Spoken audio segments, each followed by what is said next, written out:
کہتے ہو آپ کو ڈی ویپنائز ہو جائیں، آپ اسلحہ دے دیں تو ہم رستہ کھول دیں گے، اس کا مطلب یہ کہ آپ مجبور نہیں ہیں، رستے بند بھی آپ کی وجہ سے ہیں، رستے کھولنے والے بھی آپ ہیں، اور اس میں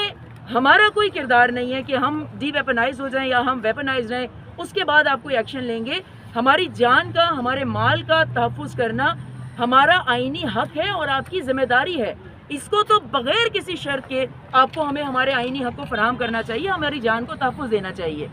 جتنے اس وقت وہاں پر، میں نے پچھلی دفعہ بھی کہا تھا جب ہم پارا چنار کے لیے جمع ہوئے تھے، ڈی چوک تک گئے تھے، میں نے وہاں پر بھی کہا تھا پارا چنار میں چاہے